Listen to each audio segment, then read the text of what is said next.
everybody. Welcome to Well, hey, everybody. the Green Room. Well, hey, everybody. Well, hey, everybody. And welcome Hey, to everybody. the Green Room, the post-Easter Green Room podcast. We have... We used to have a worship pastor that every Sunday he would get up. Well, good morning, everybody. That's how he started every Sunday morning service. It wasn't a call to worship. It was just like, well, good morning, everybody. Okay, And so funny story. I came across this clip online, which is gosh. dangerous.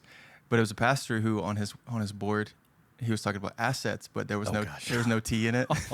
And so he read it as he was coming because he was just reading it off the screen. Yeah.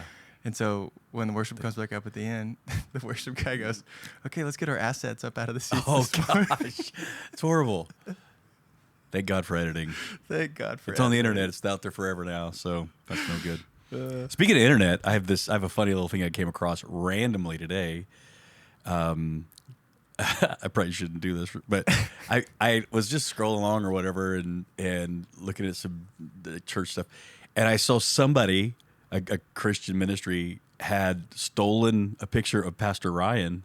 Really? And very derogatory, sort of like, if your pastor says, let's love on each other, or happy wife, happy life. It's like, it was just really like kind of masculine, toxic kind of thing. Did he say that? And no, but it's a picture of him like in one of our services, like praying, and they use when your pastor says, and it's all this like, it's like all of this crazy. It's the wrong guy to use if you're gonna. Yeah, exactly. I'm like, and so now I got to break it to Pastor Ryan. I'll just do it on the Green Room. Like, if you didn't know, now you know. Sorry to break it to you, but they're falsely using your picture on the internet. You're Insta famous now. So let's talk about your fear of snakes first. Yeah. Let's talk through that. Yes.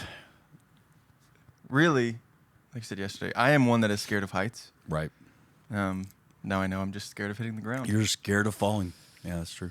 But yesterday, obviously Easter Sunday, big day. And we talked about the God-sized problem of death. Right. And there's this phrase that we'll throw around, not willy-nilly, but just that we say a lot, which is that Christ came so that we could have life and have it abundantly. Right. And so as a believer, as a follower of Christ, I feel like we can take that word abundantly and it can mean a whole lot of things. Right. And so what does biblically an abundant life mean for us as a follower of Jesus? Yeah. I think it could look like many things. I mean, to a person who gives their life in obscure poverty in a foreign country as a missionary, abundant life doesn't mean, lots of money and lots of Insta followers and all, you know what I mean? So there's a very Americanized sort of approach because we're so consumeristic and so materialistic, probably is a better word even, but both. And so we kind of equate all that with like what that means is maybe not even consciously, but subconsciously, like, well, if I'm doing this right, then I'm going to have these things. Yeah. And here's what I think. I think the abundant life, it's overflowing, which is really one of the translations used of that word, which is an interesting play on the words that Jesus says, you'll have rivers of living water flowing out of you. Yeah. I think the abundant life is a spirit-filled, spirit-led life. And when you are walking in the will of God, being led by the Holy Spirit, being effective because of that. I mentioned a little bit about that on Friday, like why was Jesus so effective in praying for people, or maybe it was last week, is because he was always led by the Spirit. Yeah. So I would say Jesus was abundant in his living, in kingdom terms. Now, does that mean, you have to be poor? I think both extreme views of this is wrong.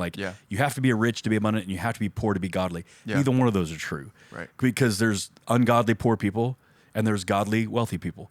And so it's like it really has little to do with the exterior, I think. Sure.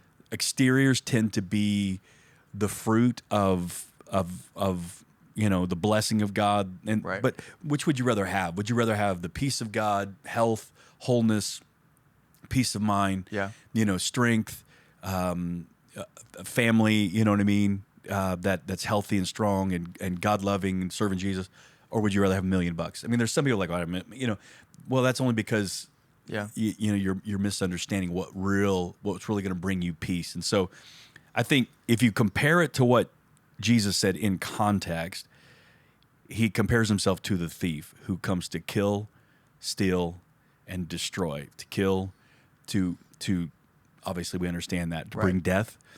which was the whole message yesterday, to steal, to take from you what rightfully belongs to you, and to destroy. The word destroy means to ruin. Yeah. But he says, I've come to bring abundant life. And so I think it's the opposite of those things. Instead of death, there's life. Yeah. Instead of an empty, void of missing God, there's a fullness of God's presence in your life. Instead of stolen, you actually are living in the fullness of what God calls you to do. And that may show up in practical blessings. It could. I mean, like that. I don't think God's against that. I also don't think that God intends for everybody to be a bazillionaire, or a millionaire. Like that's his goal. Like, I mean, I don't know. And so, and then finally, to ruin, I think, the enemy wants to ruin your past, your future, your present, so he's coming to preserve and restore those things as a whole place. So I just think abundant has a lot more to do with what's going on in here, which is a major problem in our world today. Yeah. More anxiety, more depression, more worry, more fear, more stress, more, all of those things going on. And I'd say those things are more bitterness, more unforgiveness, more anger, you know what I mean? More polarization, more than there's ever been.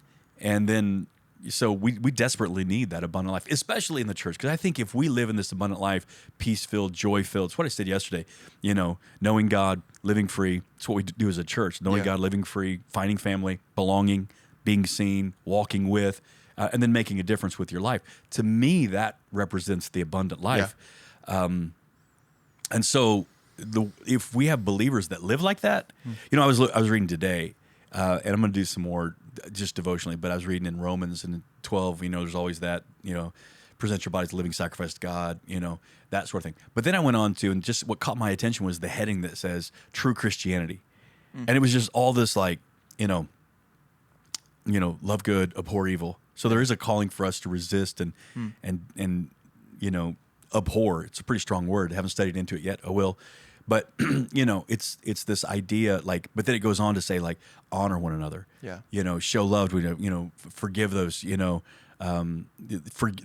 care for your enemy. All those things. Yeah. I think that's, if Christians live that abundant life, it would be so attractive to the world that we wouldn't have to argue, I don't believe, like the finer points of apologetics many times. We might have to help people understand in a discovery sense, but they would be so drawn to, like, you're so different, so attractive, because I think that's what Jesus was. Why everybody's attracted to Jesus. Yeah. Because he had this abundant life, and it just flowed out of him everywhere he went. So whether it was children or people caught in sin or religious leaders, I mean, it doesn't mean he didn't say hard things. He did, but there was just an abundance about him, and I think that's what he promises us, and that's a process we follow him into. Yeah. So, why do you think we're obsessed with? And then I'll preface this. This is something that, like, infuriates me on some level. Of, there's a lot of, I don't want to generalize. I hear at times pastors who will go in this motivational vein of glory to glory. You're always moving forward, and it's like, at what point is the abundant life more about the character God's building in us and all these different things, and it is just this monetary moving forward on some level? Well, there's a lot of, and again, I'm not blame casting in this whole thing, but I think we have to look at what gives those people audience is that it's such a fantasy, desperate desire in people. You know what I mean? Yeah. It's like they want somebody just to show them how to. I mean, it's every get rich quick scheme in America, in the world. It's every self-help. You know what I'm saying? Yeah. And while there are promises of God, absolutely. Sure. Yeah. There is something of people that facilitate this. There's a lot of talk about, like, let's we need to hold these preachers accountable. And I don't disagree with that. Judgment begins in the house of God. But I'm like, if there wasn't such an appetite for it, this craziness, then there would be nobody would care about that voice. Right. And so we have to kind of, like, I think we have to kind of look at, like, what's going on in us as people that has this appetite that will indulge, like, in unsound, doctrine and approaches just to get because we put our trust and our faith and our hope in things making us happy and giving us abundant life. If I had this much money, money's never about money. Money's about power and options. Sure. It's always about options. It's like I could quit my job if I want to. I mean, that's what everybody thinks. I'd quit my job. I'd move to a beach. I could, you know what I mean? My kids could go to the best school. College wouldn't be a question, for my kids. All of these things. I'd buy the car I want. And even if you weren't overly materialistic, you'd still have options. I can live in a trailer on 100 acres of land. Like you have these options. And so it's about wanting control. And I think this is why Jesus said you can't serve God and money, because they'll make the same demands on you. God is going to be God, which means he's in control, or money will control you if you serve it. Yeah. And so I think that, it's not a popular message to talk about lament. And even though there's an entire book of the Bible called Lamentations, it's not a popular idea to talk about struggles. It's not a popular idea. People don't want to hear it. Yeah.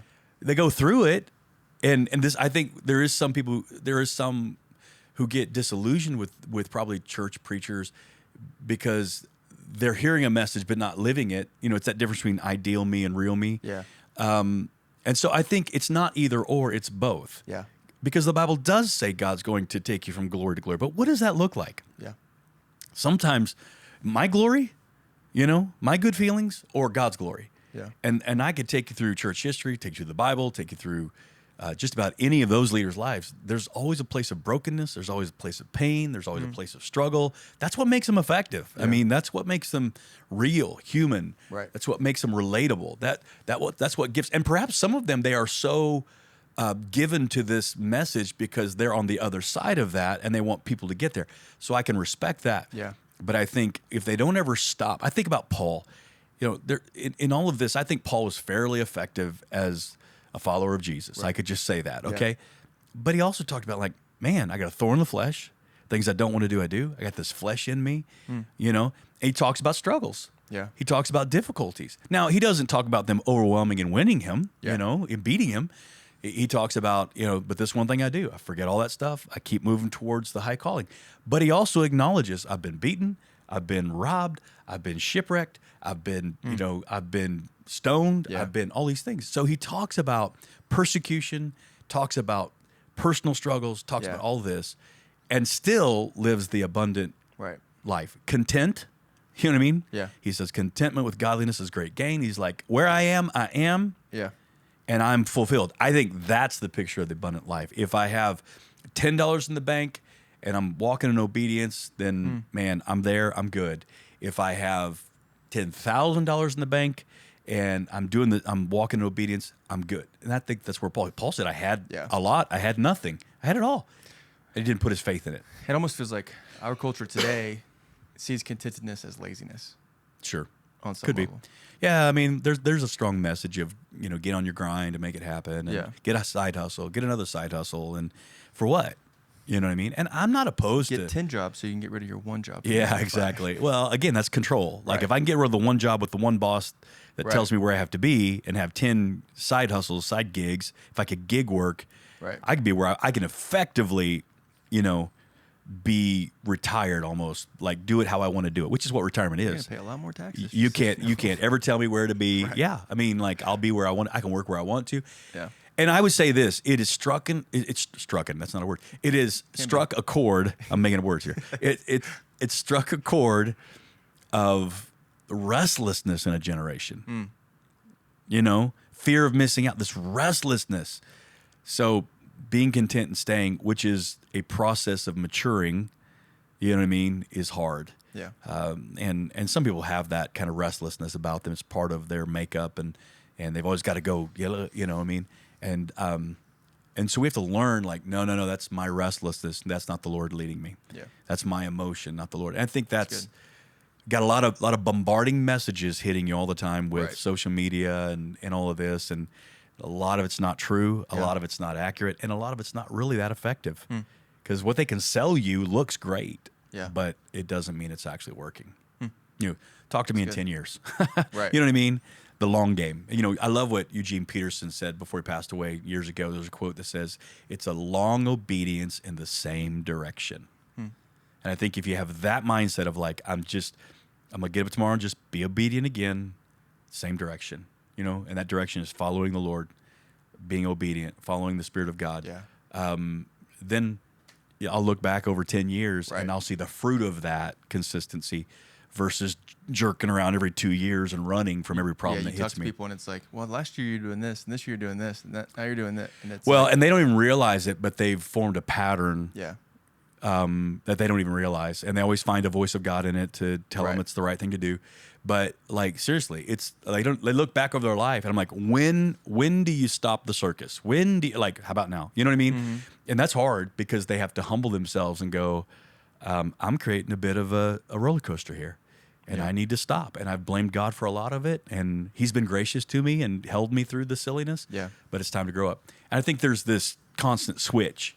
I'm not against exploring options and learning and growing, and even I'm not even against having, a side income. I think there can be great wisdom in that stuff, But when it starts taking over your life, man, that's going to rob you of the abundance I think that God has given you. It's good. So, let's change veins a little bit to salvation. Yesterday was Easter. Yeah. This massive call to salvation, to receive the gift. Yeah. Everything we're celebrating yesterday. Yep. And I want to talk a little bit about this works-based salvation and this grace-based salvation. It's a free gift that we have the opportunity to receive. And so what would you tell people in terms of, we believe, if I confess with my mouth and believe in my heart that God raised him from the dead, I will be saved. Yep. What would you say to the contrast of that is I have to do more. Right. I have to, the question you asked yesterday, how much good is good enough for you to be saved? Yeah. Or you can receive this free gift. Yeah. Of salvation. Man, it's like, first of all, if you can come to grips with that, like salvation is not about what I do, but it's a free gift, that's incredibly freeing. For sure.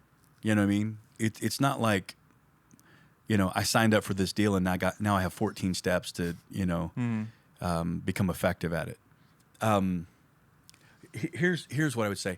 About 5 years ago now, I think it was, we as a church, and we'll probably do this again in the next year or so, we engaged in what's called a reveal study. And a reveal study sort of takes the temperature of the people within your church. And so they kind of ask all these questions all over the place, talk about faith, talk about maturing, talk about biblical community, kind of thorough, way of sort of evaluating. Yeah. I say all that to say this. The biggest question people were asking, and it's not like, it's not posed like, here's what's wrong with your church, which is how every pastor reads it. Like, what do I need to fix? Right. But it was posed like, here's the question people are asking. Mm-hmm. And one of the two questions people asked us, and we really took this to heart as, okay, and this is why I still do a lot of things that I do. Number one was, if the Bible is so important to my faith, help me understand it. Mm. Help me, like, if this book is so an integral part of my faith, help me understand it, help me learn how to navigate it. So that's why I spend a lot of time just trying to teach people about the Word and the Word and how it came. So there's that piece. Right. The other thing was, there was this strong question about grace. Mm. And I was like, say what? Like I preach like grace all the time, like grace, salvation as faith, gift of grace. And I was really like, of course, pastor's seat is like, something's wrong. And at the end of the day, she said, no. What people are just trying to understand is this concept of like, how do I work out this salvation? Hmm. What I found was, and this is not to be, earmarking any particular stream of religion, but we have a lot of people who have come from Catholic backgrounds. Or some other background. And again, I think you don't have to come from a religious background to believe that you need to do good things to be good. Right. But within, certain streams of religion, you got to say 10 of these. Yeah. You got to go to confession. You got to give this. You got to do that. You got to go to the church, and you got to take communion there. So it's all this works-based, like my salvation comes because I was baptized and because I took communion and because of all things. Now, not knocking. We believe in the ordinances of baptism and communion, but we don't believe they're the act of salvation. We believe that the act of salvation is faith in Jesus Christ, and receiving Jesus as your Lord and Savior, surrendering your life to him, and then walking that walk of faith with him, and it's a gift of grace. Now, so what's the role of communion? It's exactly what Jesus said. Remember me until I come. It reminds us constantly of it's communion together as the body. It's for the body. We get together. We receive communion. It's so that we remember the death and resurrection of Jesus and the benefits of the cross. Okay, what's baptism? Baptism is, yes, it's an outward sign of that inward, but it's also a biblical command. It's a model of Jesus. So here's what I would say. There is a place for works, but Ephesians says, in chapter 2, verse 10, it says that we are his masterpiece. His poema is the word. Right. And it's this tapestry idea of it being woven together that have been saved unto good works. So works is not first. It doesn't go works, then salvation, then you're good. It goes salvation and then works that God has designed. So that those works, it doesn't mean you get saved and just lay on the couch. Right. You know what I mean? A genuine person who follows Jesus should be responsive to what Jesus calls them to. And some of that is going to look like some of the very things that people do to be saved, to be good enough to go to heaven. Right. And so that's where there's confusing, because they're like, well, I thought that. So if we start understanding, like, nothing that I do, just what I said, undoes the sin problem. Right. They don't. It doesn't work. There's no scales. There's no balancing of the scales in that regard. Right. It's there. Yeah. You still have the black mark. Yeah. Jesus deals with the black mark through the cross, the resurrection, salvation. Now we go out and do works that God has called us to, designed for us, which has to do with your giftings, your passion, your spiritual gift, you know what I mean, your all of those things. And we start discovering those things. A lot of what we talk about, this ministry-based, gifts-based ministry, where we're out there helping people. Like, this is what you're good at, what God's designed you for. Right. This is going to come easy to you, and it's going to be effective, and the body needs it. Yeah. And so it's your lens, all those things we talk about. And then you start doing those works. But I think it is, well, think about it this way. Yeah. Go all the way back to the Garden of Eden and that concept of what was the first thing when Adam and Eve realized they had sinned. Yeah. It's the first thing they did. Cover. Right. They hid and covered. Yeah. You know what I mean? Hide your ugly, right? And go cover yourself up.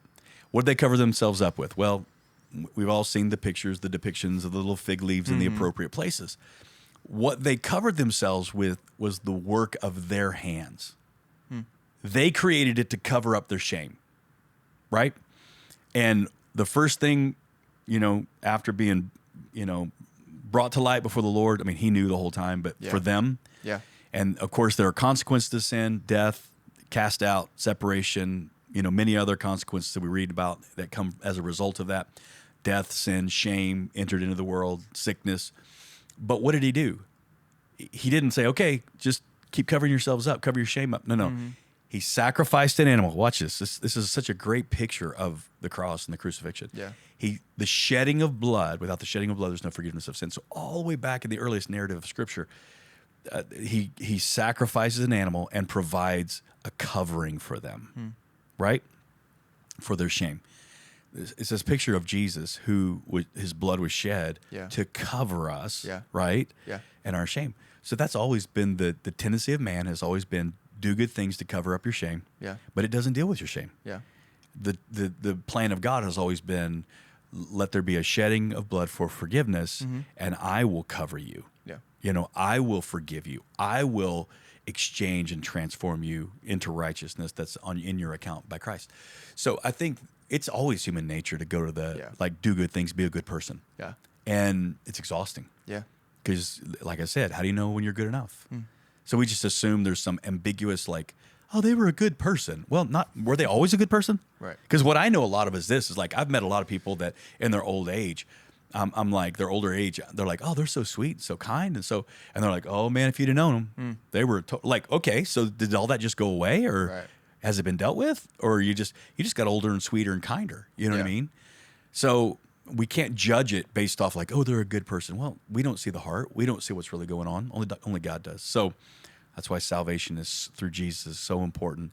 and then we engage in works after the fact. So I don't have to do anything to be saved besides receive Jesus. And then I walk out my relationship with him, that salvation, working out my own salvation with fear and trembling is what Scripture tells us, right? So it's a process of learning and growing and probably stumbling and probably getting back up and, you know, having people in your life and the Word and prayer, all these things that continue to build our faith and develop us, and being obedient to do what he's created us to do, that then goes back to that abundant life, I think. I think because when I'm operating in my gifts, there's a joy that comes with it. There's an effectiveness that comes with it. When I'm not, you know, those things are absent. So I think it's important. That's good. Cool. It's a wrap today. Got it? Got it. Right on. Hope so. Awesome. No, I'm just kidding. We'll see you next week in the green room. Thank you so much. Again, ask your questions. We'll have it up on the screen on Sundays if you're there. You can always drop us a question here on YouTube as well. And we would love to talk to you, answer them the best that we can. Thank you so much. And we'll see you next week in the green room.